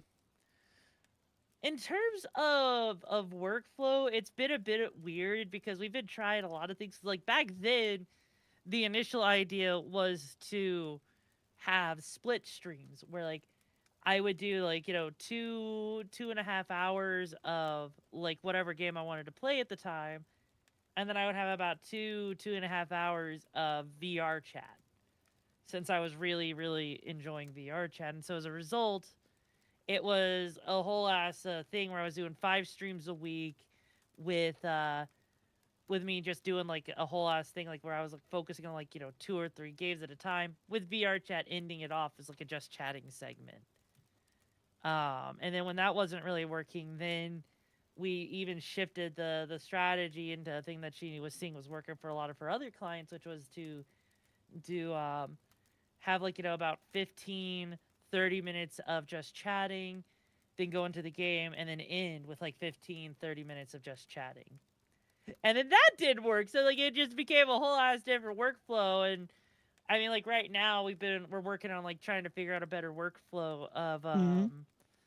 of like making videos and like setting up content on Twitter and YouTube and stuff, because it's just that's been a major thing that's been needing optimizing as of late. Optimizing as a means to streamline things or get things out faster or. Streamline things, because right now as it currently is, I will be sitting there and making a video a day. Like right at the end of my day, I'll be sitting there, I'll be scripting up something really quickly, recording it, editing it, and then scheduling it for the next day. And so as a result, I'm doing that 7 days a week. And so trying to figure out like how I can optimize it, maybe start using some of the Twitch clips that my community makes and like uploading those up onto different platforms, so I'm not just constantly sitting here scripting video after video after video and stressing myself out and potentially burning myself out over all that stuff. Mm. Well, with this new workload and flow, how is your work life balance nowadays? Uh, I'll let you know once we actually implement it. I'll let you know Oh, what I actually oh, okay. implement. I assume it's a little bit implemented considering you post your how do I say your skits on a pretty regular basis, I semi do, and regular, something like that. I haven't been doing it in the past couple of days because I've been working to try and figure out what's the best kind of way to go about it. So I'm still in the formulating phase of coming up with a new strategy with all of that stuff to make sure it all goes in the right direction, so I'm not sitting here burning myself out, because the last thing I want to do is burn myself out and then I'm out of commission for like 2 weeks, unable to stream or anything. I gotcha. And I know Hmm. my community would probably throw a fit about that too. You guys, are you guys? How much does your community have a knife against your throat? Ah! Y'all are abusers. You hear me? Have a knife against my throat. They would never have a knife against my Nah. throat. Absolutely not. Nah. No. Why would they do that? Anyway, moving on. Okay, so now I asked this with Tessa during our interview, but I also would like your perspective also. Now knowing that you were good friends with Tessa, I would like to know how you two interact when it comes to the business side of things, and how much your relationship to each other impact how you receive her managerial advice, and of course vice versa with your thoughts on the strategies you two brainstorm together. Uh, Take that as you wish, really. So. I'm drawing a complete blank at the moment. So, Okay. How do I say this? How I'm actually.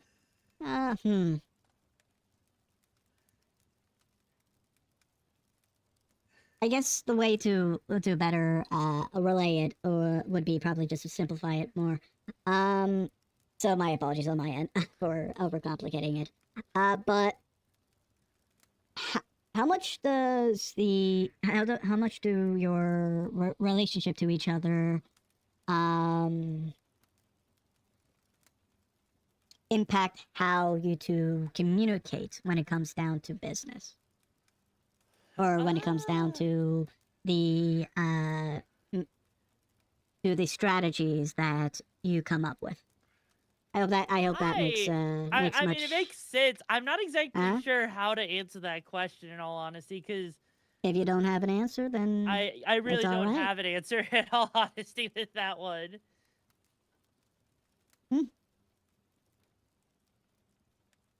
It's all good. Yeah.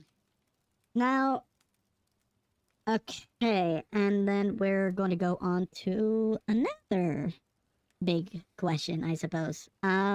Now a while ago, during a stream, you were discussing your earnings and compared it to the amount of hours you put into what is your full-time job as a streamer. Besides the hell I assume you go through during tax season. Honestly, tax season's not as bad as you would think it is. Oh, I assume. Okay, that's my presumption and my. Okay. The best way I could describe it is if you're being a full-time content creator, instead of you needing one form that's a W-2, you basically need 5 different forms that go into a 1040 tax form. Oh. And in essence, because of that, you still get taxed kind of like an individual. And so as a result, as long as you basically can show that your income after like your after any kind of deductions turns into it is less than like $12,000 or whatever, you end up not really paying any taxes. Oh. Yeah. Okay. Yeah. You learn something new every day. It's weird. It is so weird how that all works. Mm-hmm. But either or, what I want to get around to is there is a popular perception that streaming is ludicrous work, of course, painted by bigger streamers. Correct? Would you agree? Yeah, because like when you're not able to afford like video editors and stuff like that, you end up taking all of that work on yourself. And so, compared to like working a normal 40-hour job where you're making like, 28, 30K a year, like if you're working about $15 an hour, you end up working about like anywhere from 40 to 60 hours a week. And you end up doing a whole lot more in terms of work for streaming, and you get paid significantly less until you get to a certain point, because like as I talked about on that Just Chatting stream, my current income for this entire year ended up being around like $9,500. Mm-hmm. and that's basically works out to about $5.25 an hour, give or take. Yeah. And so, even as a full time streamer, you're not going to be sitting there making a crap ton of money for a good long time because it is not it is a ludicrous amount of freaking work you have to put in just to get to that point, and it's actually will break a lot of people because it's not for the faint of heart. It's not for everyone to put that much work into. And so, like, a lot of people who come into streaming, I want to try and inform them on that like, it is a lot of work, and if you're not prepared for it, there's a very real chance you're going to burn out and give up because you weren't ready for that level of work. When it comes to being a bigger streamer, like, sure, you got your partnerships, your sponsorships, etc. You're working with video editors and stuff, but because you're delegating that work, it becomes a lot easier because it's mostly like, hey, I just need to review this video before it goes up. That looks good. Or, oh, this artwork piece looks good. You can just send it out. Like, so it becomes a lot more about just delegating the tasks and a lot less of you doing all the work yourself. So it's like you work really hard so that you can eventually work a little less. Mm-hmm. Definitely And not the for the faint of heart, for sure. and with that, I'd like to also know when you finally made the transition from your day job at Universal Disney to becoming a full-time streamer. That was in March of 2022 when I got settled in a place up in New York. So short, basically like 3 months after, like basically about a month after I moved out of Florida into New York, I decided to just go full time with streaming. Why New York? You could have went one more state south and went into a better state called Pennsylvania. I don't know. Blame Tessa on that one.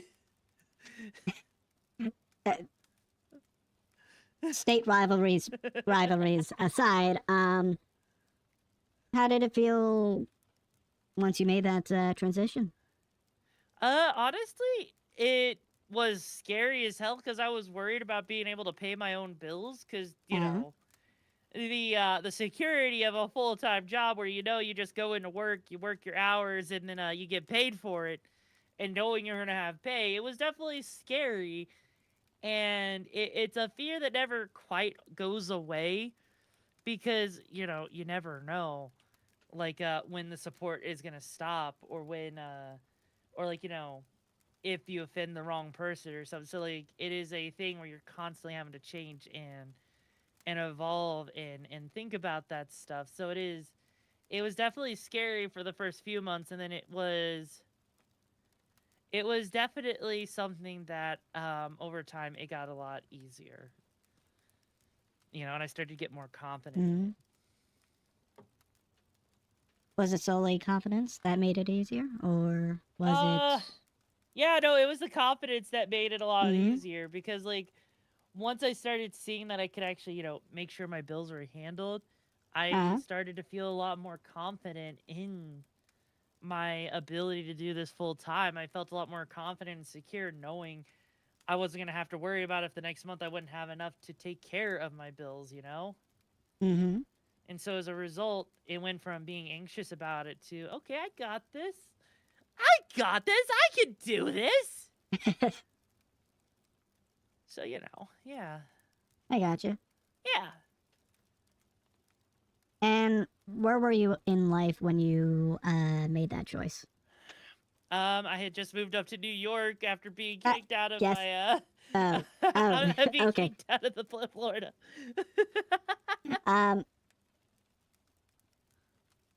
Okay. Yeah. What would you say would be the transition? What would be the benefits that you would the word be? Would the word realize be a good way to describe when you transition to a full time into the job as a full time streamer? So the benefits is I got to focus a lot more on the stuff that I actually wanted to do. So because I got to Mm-hmm. focus a lot more on streaming and be more consistent with it, as a result, I got to just, one of the biggest benefits is actually getting to do something I wanted to enjoy and I actually wanted to do. Because, like, no one, I don't think anyone necessarily wants to work a 9 to 5 job as a cashier necessarily. Or maybe Oh they no. do. I don't know. Um. But, like, for me, that wasn't what I wanted to do. I wanted to do something that was more creative. I wanted to do something that was more fun. And so, because I was able to do that, that to me was the biggest benefit, and that I could share my passion and my thoughts with people all over the world Mm-hmm. was another massive benefit to me with all that stuff. Yeah. People inherently love to make art. Yeah. Yeah. Yeah. Do you have any regrets? I wish I would have just jumped on my whole tomboy cyberpunk AI thing a lot sooner and stopped denying it from the start. Because I like, can. like I was trying to avoid it because it's like I don't want to be a tomboy. People say tomboys are bad, so that's Who what. So the, who like the I fuck was literally. says that? Oh my gosh! I want to Literally meet them and, every shove person I pizza down ever their really throat. ran into Ah, in life, literally yeah. every person I ran into in life, they were always like, "You need to be more girly. You need to be more feminine. You need to wear dresses and smile more." And I'm just like, oh, okay. Okay. Oh yes. Okay. Okay. Okay. Thanks for that sexism.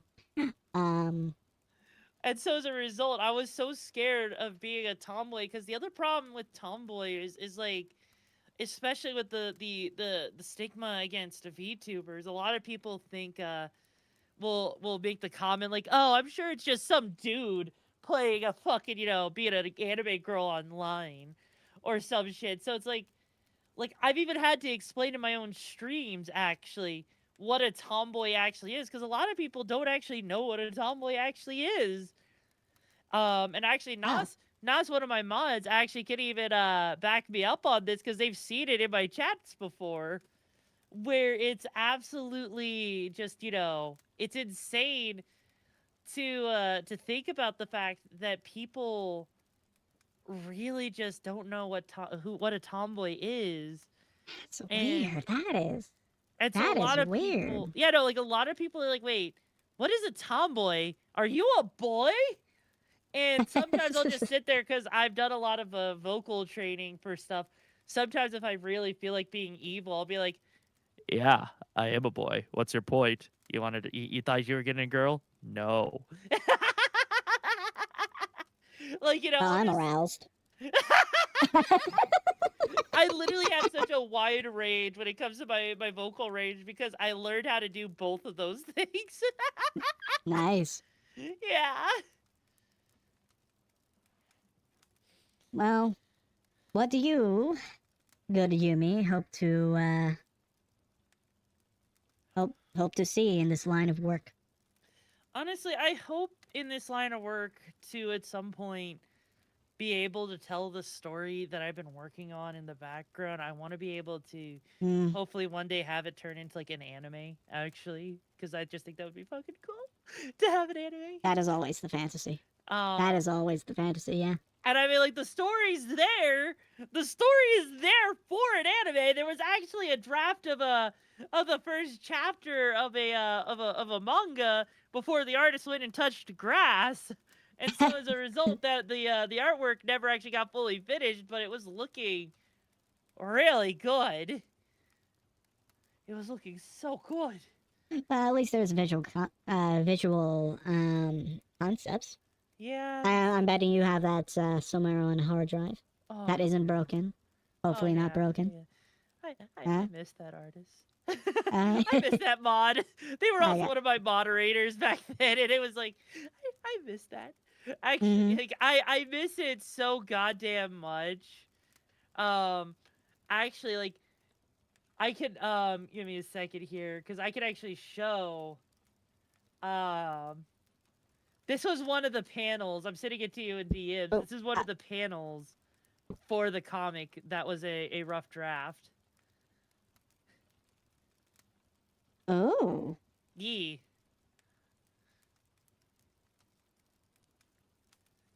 Is that character a cat as well? A That cat person? character is Yumi. Ah. Yeah. Yeah, I that didn't want to make was assumptions. No, that was Yumi. Like, to give you an idea, this is what she actually looked like in the manga. Oh, that's adorable. I assume it's best to keep these in our DMs rather than on screen. I've showed him off before on stream, on my own stream, okay. so you know. Okay. It exists. It exists then. Yeah. I'll leave everyone to try to find those in the vast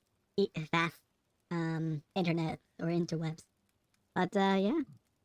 Fair. Yeah. Yeah. So, Yumi, Yes. you thirsty? You thirsty? You know what? I am thirsty. Give me a second here. All right. Well, okay, while we do that and while we go on a little bit of a water break, everyone, this is a time when you can ask questions.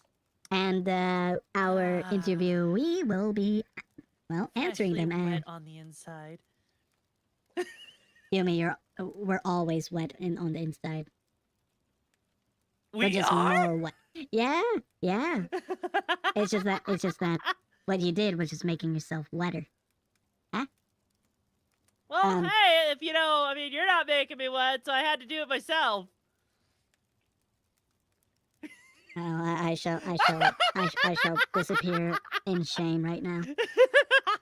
Under the desk, curled up in the fetal position, as we wait for chat to ask some questions, so we can go on to another rail. Yo, chat! You got any questions?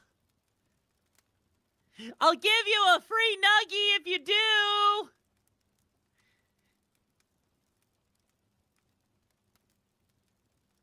Sounds like a dry spurt. Yo.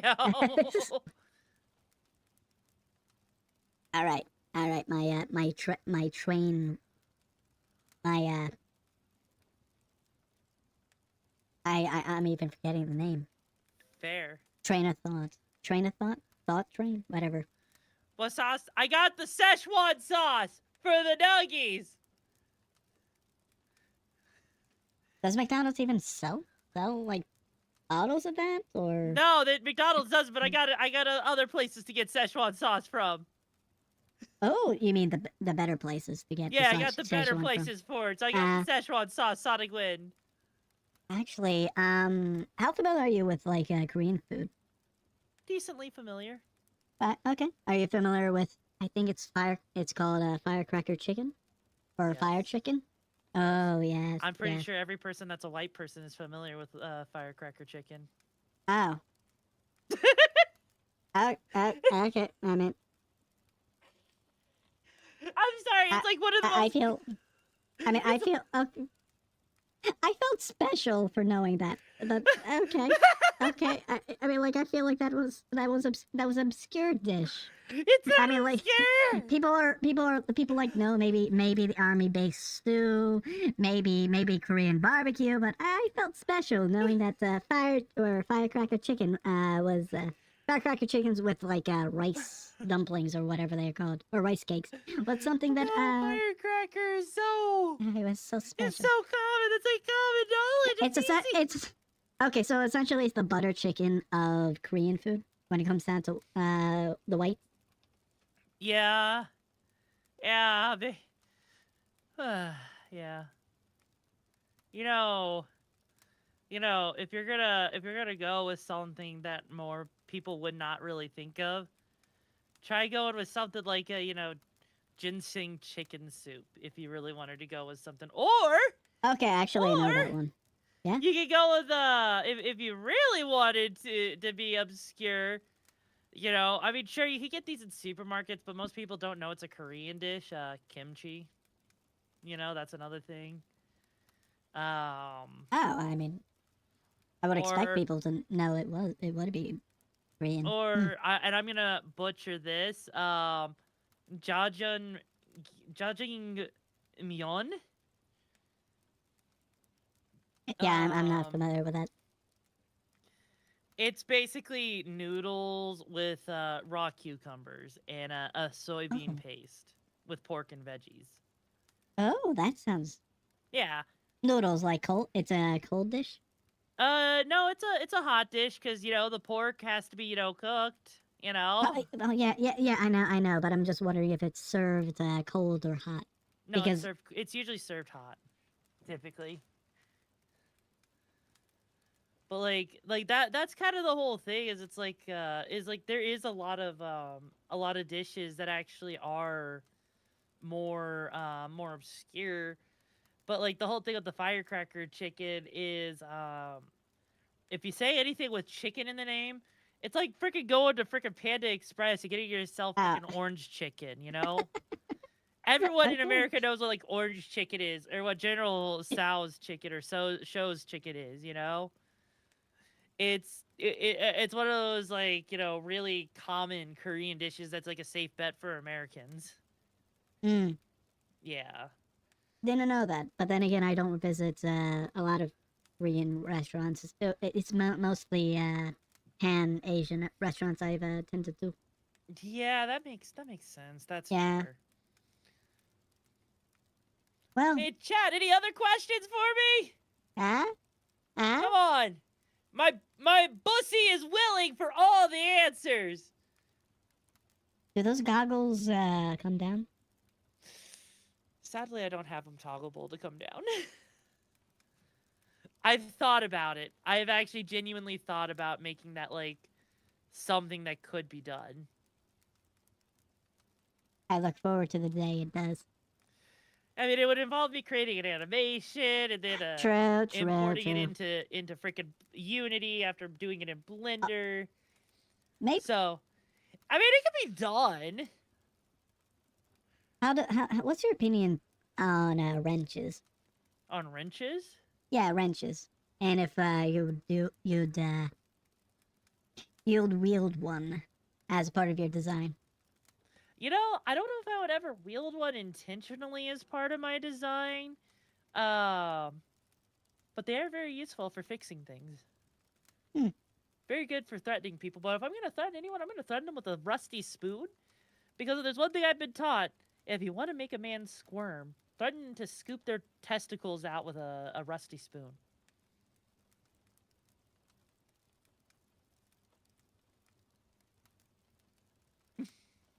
All right. Touche. Okay.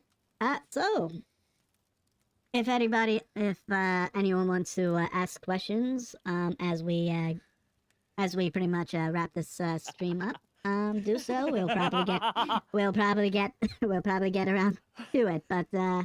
Sonic Wind, I'm coming for those testicles. I'm gonna have myself some Rocky Mountain oysters. Some Rocky Mountain Sonic Wind oysters.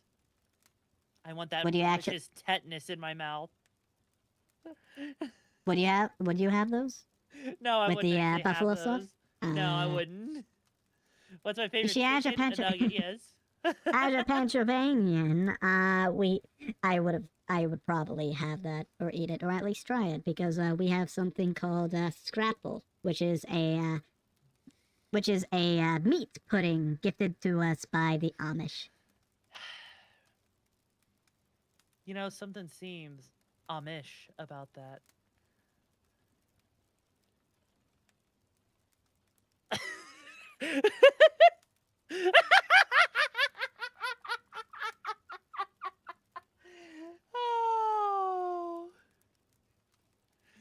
Oh no. I'll be honest. That's the. I haven't heard a Amish pun or Amish. Oh, you disappeared. Oh, there we go. I haven't heard of a Amish joke since I guess one episode of Family Guy back like in 2016. So good. Let's see, that's about like 9 years. 9 years pretty much since the last time. Yeah, awesome. So speaking of years, how do you think 2023 has treated you?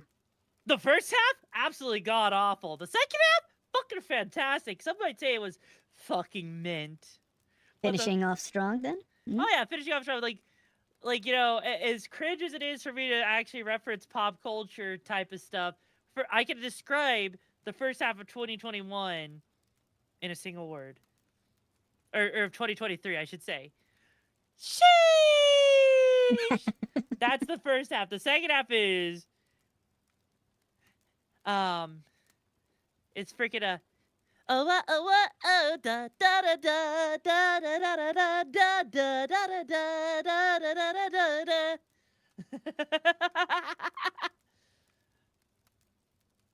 You have anything special planned out? A little something, whether it be stream and for I the guess end of the year? Yeah, with the new year approaching, what are your plans? Well, for the rest of 2023, I don't exactly have anything special planned. 2024, on the other hand, if all goes according to plan,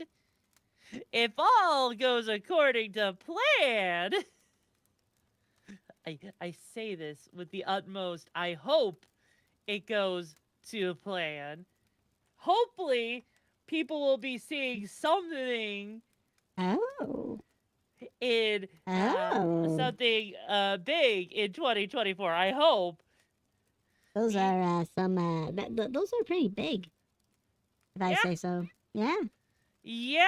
Yeah. Those plans may have evolved like how I tried to do something earlier this year around my birthday, and how that stuff didn't exactly work the way I wanted it to. So let's just say 2024 is take 2.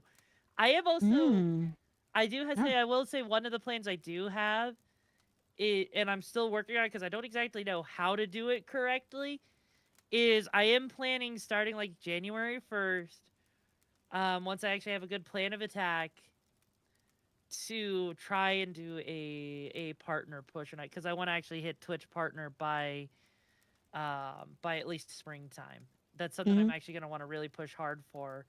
And I know I'm going to need the help of friends, of my community. I'm going to be pushing myself extra hard for that stuff. So, All right. Now, where do you see yourself in a few years from now? In a few years from now? Yeah. What's your long-term plan? I don't know. I don't think that far ahead. Well, then so be it. What am I doing for the holidays? Well, you see, what I'm doing for the holidays is much like what I'm doing right now. It's called streaming. I don't have any plans for the holidays. It sounds a lot like how it was in 2022. I was like, hey, what you doing for the holidays? Oh, you too? Nothing. Yeah. Like, what is there for me to do? I mean, if you want, I could do, you know what? I have one plan for the holidays, and it actually starts right now. Are you ready for what that plan is? What is the plan? I don't want a lot for Christmas. There is one thing I need. I don't care about the mistletoe hanging underneath the Christmas tree.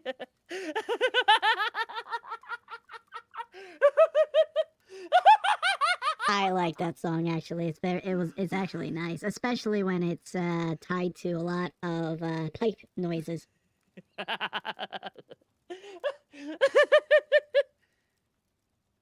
Brandon, you can't stop me. Actually, if you ever plan on like traveling maybe down south to the state below you, especially in the Philadelphia area, I would highly recommend passing by or getting a cannoli from a place called Termini's Brothers. Don't you mean traveling up? Because I live in Tennessee now. Okay. I did. Okay. No, you're right. I'm just, the memory is flooding back. It's just like, that, New York threw me in a loop, let's just say. Okay. Either way, if you're in Philadelphia, I would highly recommend checking Termini's out. Great cannolis. Holy cannolis. Yeah, exactly. They're divine. It's a Fazoli. Hmm. Fazoli. Fazoli. Now, what sort of legacy or impact do you want to make as Honestly, a streamer? Yeah, go ahead. to me, as long as I can make, to me, as long as I'm able to basically be a place even long after I stop doing streaming, whether I stream all the way up until my deathbed, as long as I can be, that person that, my stuff years afterwards or decades afterwards, people can look at and still be like, this brings a smile to my face. This makes me feel good and all that.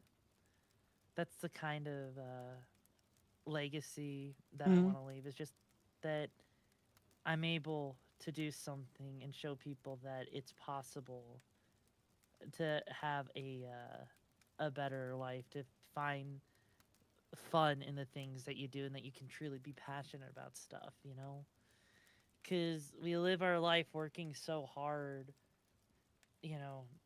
being able to just take a moment to breathe and focus on something other than the stresses of life.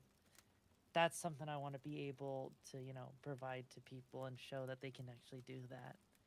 And I hope that my content does show that to some extent. I really do, because I know it's not an easy message to get across, but it's something that I find is extremely important, honestly, with that stuff. And my favorite type of chicken nugget I can get? My own homemade nuggies.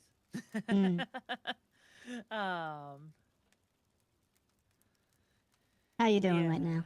Me, I'm doing good. It's like, it's one of those things where it's like, you sit there and you don't realize how precious life can actually be. And it's like being able to stream and show that there is more to life than just working, and that there are genuinely good parts of life. I hope that I'm able to, just share that message with people, because I know what it's like to be in a spot like that, and it sucks. And so even if it's for just like, a brief period, I want to be able to leave an impact on people where they can actually feel like they have that moment of light, where they can feel like life is gonna be okay.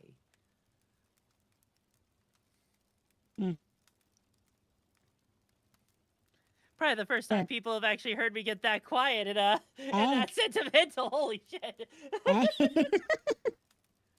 Well, I say they should exclaim grazie, to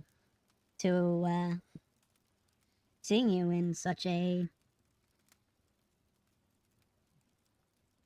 with such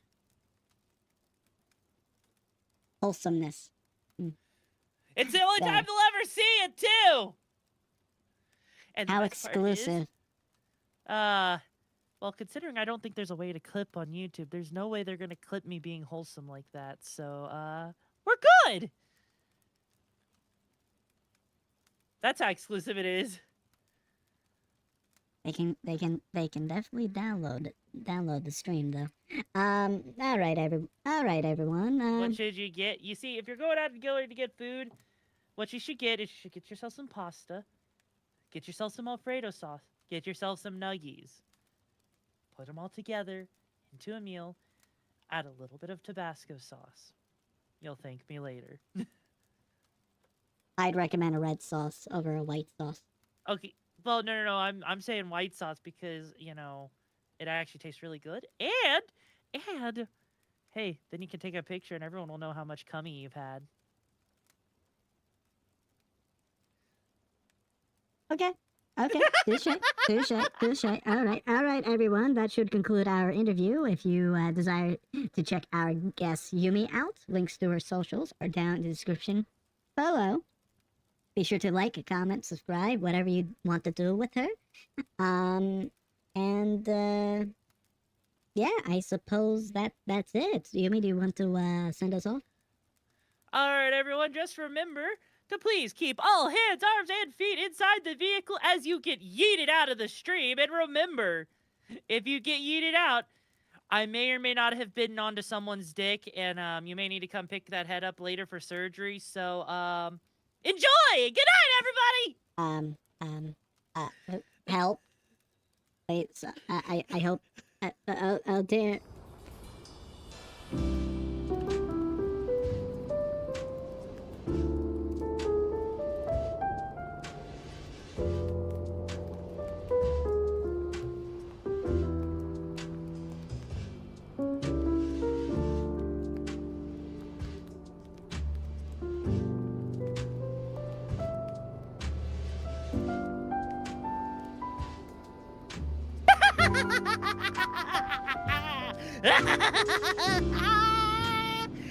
Oh, that was a nice taste of it.